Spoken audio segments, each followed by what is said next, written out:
Hi, I'm your host, Dr. Lori, and welcome to Universally Unique, exploring the neurodiverse world of the extraordinary.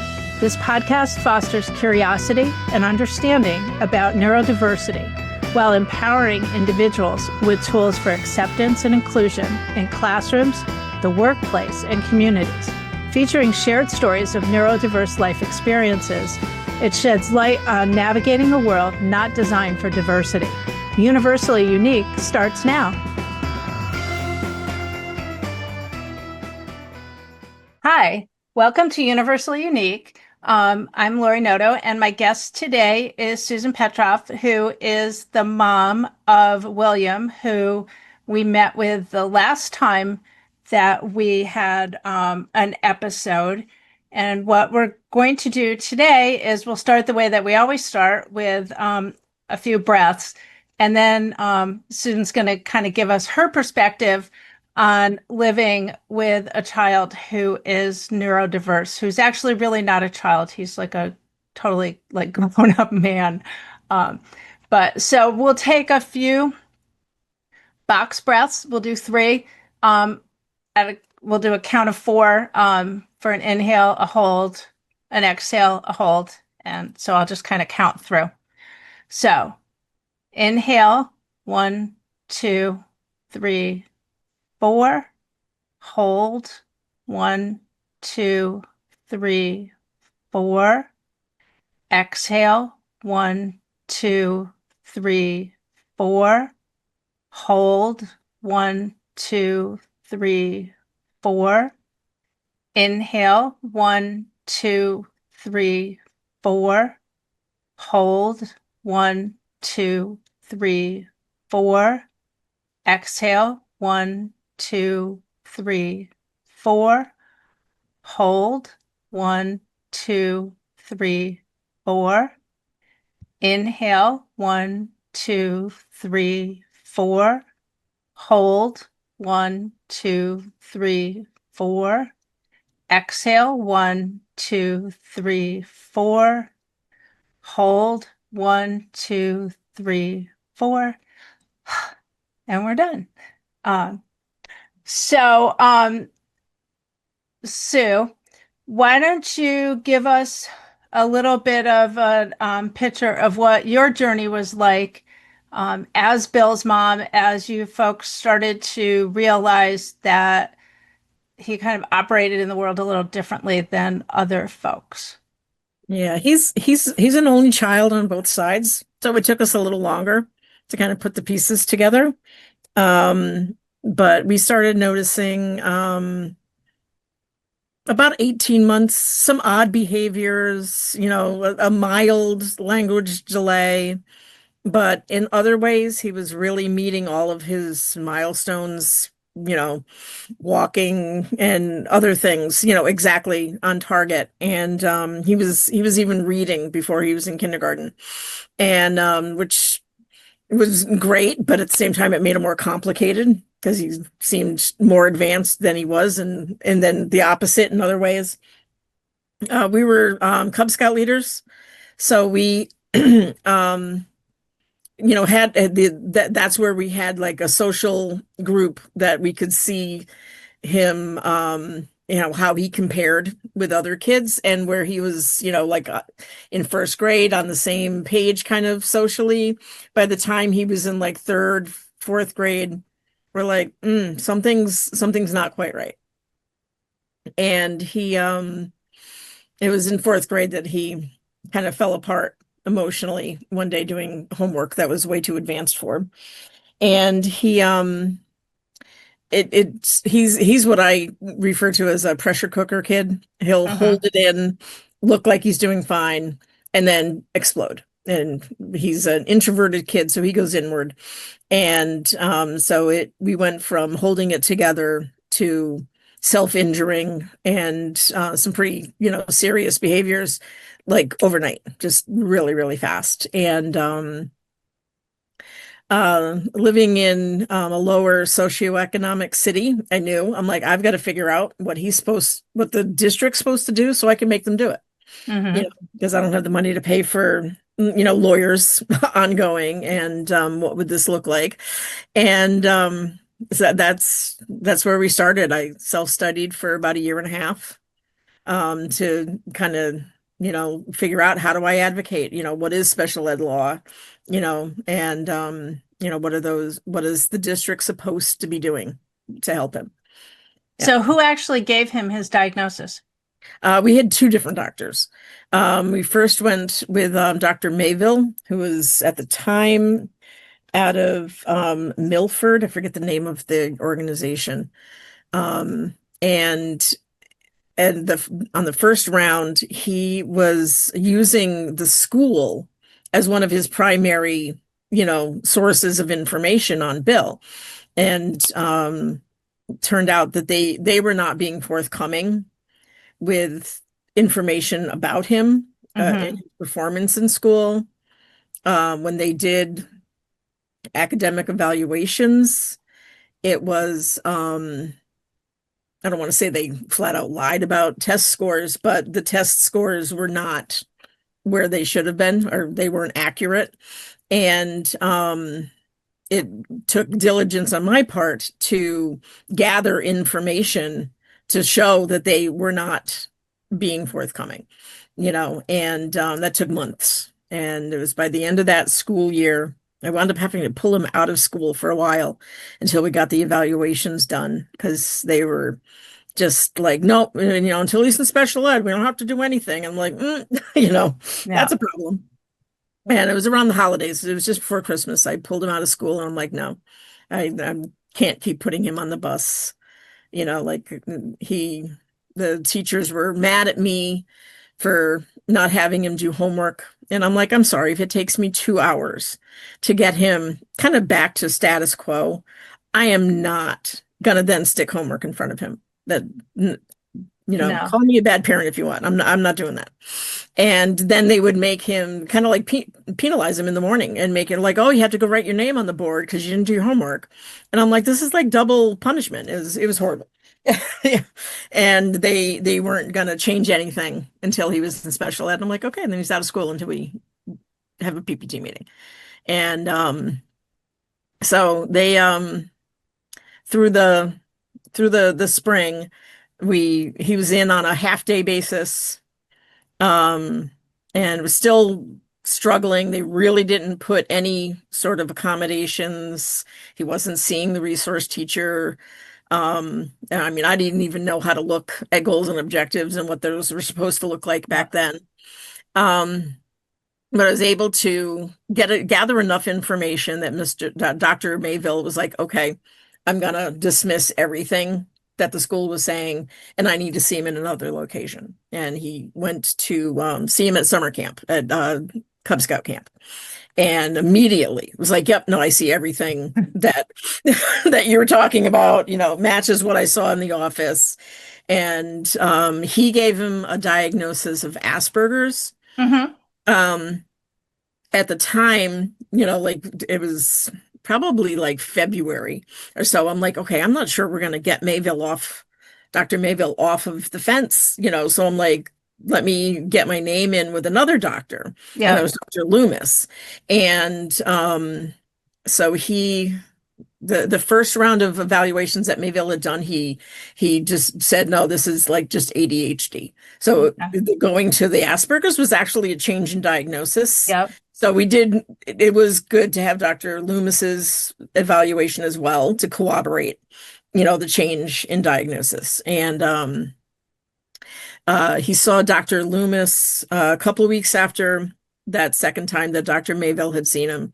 And Dr. Loomis did academic testing. Dr. Mayville had left that up to the school. And where the school, and there's a lot of discrepancies, but the biggest was in math. And the school district said he was, Johnny on the spot, had a 101, solid middle of the average range. And Dr. Loomis's score in the same area was a 51, which is Wow.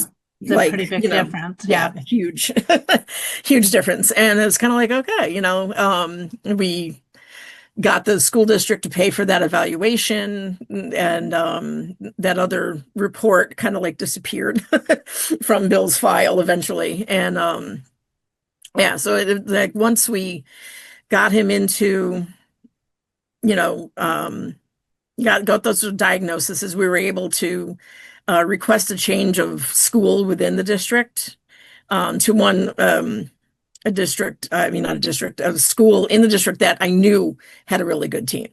Yep. It was a little bit of a drive for him, but I was just like, no, it's like I've heard good things about this team. That's where we need to be for fifth grade. Good. And it was a world of a difference. But it took them till February to get him to actively engage in academics. That's how shut down he had become during that fourth grade year. It was a year and a half lost. But it seems Yeah. like there's kind of two layers here, and Mhm. I think you obviously would know these things now that you've gone back to school to become a special education Yeah. teacher, is that he you thought something was kind of off when he was young, but not no one was really picking up on it. Might have picked up on it if it was happening right in this current day and age. But Yeah. when Bill was that age, they probably wouldn't have noticed it. And also, after all the stuff that happened in fourth grade, that was a trauma response that Mhm. nobody knew what to do with, Yeah. which hopefully at this point in time in our educational system, we're at least acknowledging Right. that there's a variety of ways that people are traumatized. You don't necessarily have to live in a war zone to Exactly. Yeah. to But he have. was sort of in his head. Yeah, He for was, him it yeah, yeah. was. Yeah. And It was so yeah, overwhelming. it was a journey. And like you alluded to, I went back to school, and it was like I'm like, okay, I studied for a year and a half to figure that what am I going to do with all this information I've got in my head? Yeah. That's all unofficial information, and I just felt inspired to it's like, okay, what about all these kids whose parents don't do this or Yeah. can't do this? And so that's what motivated me to go back to school. And Well, and I think there's a real challenge when you mhm, do have families that, for whatever reason, are not in a position right. to be advocating. Kids Yeah. get left by the Yep. wayside. Even the ones that have the understanding and maybe even the means to do so, it's a full-time job, It is. Yeah. Yeah. and it takes up a great deal of time. So it sounds like getting that diagnosis was obviously huge. What other things kind of during the course of his development really kind of stick out for you? Whether, maybe some big monumental milestones that he accomplished that folks maybe weren't completely certain that he would get to, or other things that kind of stick in your mind as Um, memories. I know there's so many. I think that the biggest thing was going through the layers. I had a a lady that I knew through my church who used to be an administrator down in the Newtown area, and she referred to kids like Bill as Swiss cheese. That you had some really, really solid areas and then varying size deficits or holes. And you could Hmm. be slicing through a solid area, and all of a sudden it's like, oh, there's a little bit of a hole there. And then you go down a little bit further and you're like, whoa, like that's a huge, how's he functioning Yeah. given the size of this deficit? And that I was like, understanding um the classes that I liked the best in my bachelor's degree, which is in psychology, were like cognitive psychology and understanding how the brain learns, how it operates, how it functions. And those are the things that help me the most to kind of pick through those layers and understand why is there this hidden deficit down underneath something else that really looks solid. So even today, his biggest area of difficulty is auditory processing. And it's like it comes in, it's almost like dyslexia for the hearing. Yep. He'll hear the beginning of something and the end of something and miss the entire chunk in the middle. And depending on the pieces that he misses, depends on his general understanding.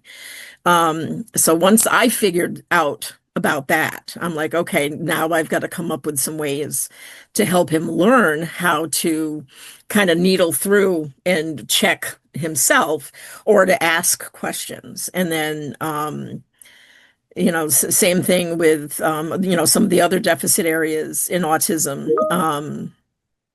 His perception of social situations would be often very askew, which is a common difficulty with kids with autism. And so I just started, using different tools. He was very visual. So as I was learning, teaching, I'm like, oh, like concept mapping, let's use this socially. Yeah. And I would problem solve out with him. I had a huge, whiteboard in my house, looked like a classroom. And I would just kind of like, okay, like, like there was one, he was, they thought he was hearing impaired for a while. And they gave him hearing aids, which just amplified all his Oh sensory gosh, issues. It was a must have nightmare. made it worse. Yeah. But he didn't want to wear them. So like they gave him an FM unit. And he was like, okay, trying to ditch this, telling lies to everybody. I was just like, oh my God. And to get him to understand like this, like what is your problem? What is the, and then they draw a picture of him in the middle, and get him to say, it's just like, Mom, it amplifies everything. I can hear her heartbeat, Oh and it gosh. was just like, oh my gosh, okay. Yeah. So sensory overload, once you're overloaded that way, you're not processing anything else because you're overwhelmed. And so I'm like, okay, so what did you say to this person over here? The nurse wasn't there. I couldn't get it. Or tell this other teacher, oh, I don't have to use it anymore. And then tell somebody else something over here. And I'd be like, okay, so, now let's look at all these little bubbles we got. Do any of these solve your problem? And he's like, No. And it was just visually, you could help him kind of piece together how things went. And it's like as soon as and like he was sharing with you, that it's like I got to do it and then I understand it. And so I was making it like, okay, we're going to do this. We're going to walk through this. We're going to break it down. And so that's been a huge tool that I used for him. I think his Yeah. his interaction skills are actually quite good. Mhm. And I would see that people would not necessarily notice where the holes in the Swiss cheese are, Yep. or recognize that when they say something and they spew out a whole bunch of information at once, he may be there nodding and Oh smiling or yeah. whatever, and He can because yup he's doing the right people thing like a pro. socially, but Like, then he yep. has no idea what Yeah, exactly. happened there, and people Yeah. don't pick up on that Mhm. because I mean, for those of us who spent time with people on the spectrum, we pick up on different things. But for people who don't know, he Mhm. doesn't look like what I think people think a person with autism Right. looks like. He Yeah. doesn't have a lot of really obvious mannerisms or anything like that, Mhm. except for what he told us the other day about how he likes to keep talking about a topic and people don't really want Yeah, to talk he, about it he anymore. used to have more repetitive behaviors when he was younger, but it's true to form with somebody who's, higher functioning on the spectrum. They learn how to hide it and Yeah, incorporate it into something else so it looks yeah. normal. And I think Hmm. that masking Yeah, takes a lot of energy. yes, it So does. I would And it's anticipate that by the time he got home from school, he was exhausted. yeah, His brain was exhausted, his body was exhausted, he was exhausted. yeah, his whole system was exhausted. And but yeah, it was it's been a hurdle even with like he went to where I now work as a teacher, the Focus Center for Autism, and professionals. He went there for social skills training for years before they had the school. And I was sitting in a meeting with him and a couple of the clinicians, and we're talking about coming up with new goals and objectives for him to be working on. And one of them is talking, and I'm like, bet he doesn't know what she's talking about. And Um, I'm like, hey, Bill, do you know what you, yeah, I know. And he was just like nodding, going, yeah, mhm. Yeah. no, Well, he's very yeah, polite. I mean, he's yes. exceptionally polite. So I could imagine that he would Mhm. just keep He saying, flew yeah. so far under the radar. Yeah. Hmm. Yeah. Yeah. So tell me, maybe a couple things that you're just like really super proud of him for? Um, his perseverance and his courage. Um, it's when he left school, high school, uh, as he had described, he went through several years where he just really was isolated because he was overwhelmed. And it took a lot of courage for him to kind of step back out. Hmm. And um, because now it's doing it with much less support than he had had when he was in school. And that even in the face of like he mentioned that he worked at one of the wineries, and when Yep. they closed for COVID, they restructured their kitchen and they eliminated his position, and they Oh, didn't offer him his job back. mm, And they were trying to be polite. And it's like, oh, yeah, down the road. And I'm like, just tell him no, because it's like he needs to know that it's going to be a no. And so when he got that news, they were like, oh, he'd have to use a knife. And I was like, so teach him how to use a knife, why is that a problem? And that's what gave him the motivation to want to go to Lincoln Tech, to show them, like, no, I can use a knife. Like, what do you mean? Like, you mm, didn't give me a chance to show you that I could do this. yeah. And so someplace in those 2 years of kind of, spinning his wheels at home and having, a few months of positive experience in a job where he wasn't overwhelmed, he was supported by the people that were at the winery. That he, all of a sudden was like, wait a minute, no, I can do this, Do this.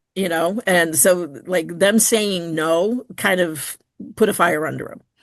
Yeah. And it was brave of him, because like when he tried to do a class at Naugatuck Valley, it was a disaster. It was like he got up, It he shared that. walked out. Yeah. I get this panic phone call. I'm like, "Where are you?" I'm walking. "Where are you walking?" I'm like in school, like freaking out. Like, do I have to leave? And so it was just it was horrid. It was really bad. And so just having that courage to go back and try it again. Much different academics, in a trade school like Lincoln Tech.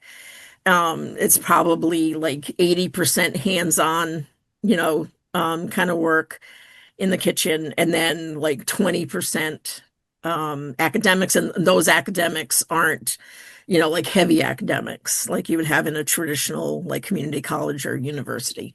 Well, and they were Um, linked to what it was that he right, was learning exactly. to do. So it Yes. all It was kind of all went together. associated, and like, oh, I don't have to learn algebra because I don't need that in the kitchen, Yeah, I just need And to know that I yeah, shouldn't serve people certain kinds of food at a yep. temperature that's lower Mhm, than exactly. How do I, 165 or something. Yeah. convert, measurements and whatnot.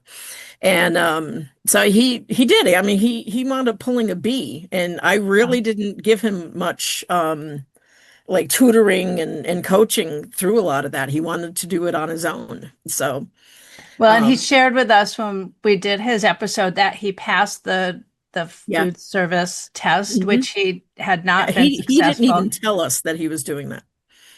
He's like, I didn't want everybody like, how you doing? How you doing? How you do? He didn't want the pressure of us being anxious to see how he was going to do. So he just came home one day walking in with this little, and we're like, wait a minute, what? Like, oh my God, But I think So that's a those are the things. testament to his Yeah. perseverance, Yeah, which is exactly. a skill that's so incredibly useful for a whole array of Hmm. reasons. And so And I give so him, hard to yeah, teach and instill in people. In almost students. impossible. It Yeah. is. I mean, even for a neurotypical individual Mhm. to learn to have perseverance Yeah. is challenging. So Yep. I guess it's good he's genetically predisposed to perseverance. Um, so Yeah. what kinds of things are you doing to sort of help him continue to become more independent? We kind of like in the past couple of years, since he's been working at Taft, it's more like coaching from the sidelines as opposed to being in the game with him. Hmm. We do have connection with like the person, the office person. So like when he, like, oh, we're having trouble with his insurance, and we tried relaying through him, but with his processing, it was like getting muddled up, and we're like, Yeah. just call her, Yeah. and but we're trying to do that as little as we possibly can. And just like when he's having a difficult time, it's like, okay, talk to me about it. Like getting him to, develop that skill of like kind of, decompressing and talking through, a difficult day or a difficult time. And I'm like, okay, well, what are you doing to try to help yourself? Well, I'm doing this. I'm doing It's like, awesome. That's exactly what you're supposed to be doing. So sometimes just encouragement and, and that pat on the back. It's like, no, you're doing it. It's like, yes, this is difficult. It's graduation season, and you're super busy because there's a more of a turnover of meals and stuff. Hmm. And so that's where his energy tanks, and like he'll come home and just be like really overwhelmed. And I'm like, but you're getting through it. And how many more days do you have? You got 2 more days. You can do this. And so it's kind of like I said, cheerleading from the sidelines. And the other thing is he's developed a really good like social network around him as well, which is helpful. Hmm. And I've been able to establish, kind of nominal level of relationship with those people, you know. So when he's going through something really, really difficult, and I'm like, oh, I know he's talking to this one. Let me just pop them a message like, hey, if you think I need to intervene, you tell me. Otherwise, I'm Okay. letting it go. And he's like, yep, I got him. I'll let you know if I, hear something off. Wonderful. And so and same kind of thing with his personal counselor, that it's like, nope, you're doing it. I don't need to be there, Yeah. but it's like somebody give me the heads up if we need to, you know, intervene on a deeper level. Yeah. So, No, I think yeah. his growth has been remarkable. I'm very impressed by his ability to recover. He had a little trouble getting on Yeah. the Zoom when we met, and I knew he was having trouble, but when he got on, you had no idea that he had That's had a problem. He had within seconds figured out either how to hide it from us or he Mhm. regrouped. And I think he regrouped. We Yeah. also did some breaths because that's just what we do anyways. And Yeah. I think that was probably helpful for him. Um, Unfortunately, Sue, our half hour Oh my went by gosh. super fast. It did. And, I keep having these thoughts as I'm talking to people that, sometimes a half hour is really, really quick. So, there's always the possibility we may do some follow up at some future point in time, sort of maybe check back in with you and with Bill to see how things are going. But I Yeah. appreciate you taking the time to meet with us. I appreciate you and Bill being the first of my parent child combo coming in to give our listeners a bit of an idea of what it's like to be in a family with an individual who is um, neurodiverse. Yeah. So I'm going to wrap this up. If Yeah. anybody is looking to contact me, there's a couple ways that you can reach me, either through my website at notoconsulting.com or through my email address, which is notoconsulting2002@gmail.com. So thank you all very much for listening and have a great day. Thank you for listening to Universally Unique, exploring the neurodiverse world of the extraordinary. Join me, Dr. Lori, on Transformation Talk Radio every second and fourth Monday at 11:30 Pacific Time as we continue to explore navigating a world not designed for diversity. For advocacy and support for individuals with disabilities, let's connect. Learn more about consulting and life coaching at notoholisticconsulting.com.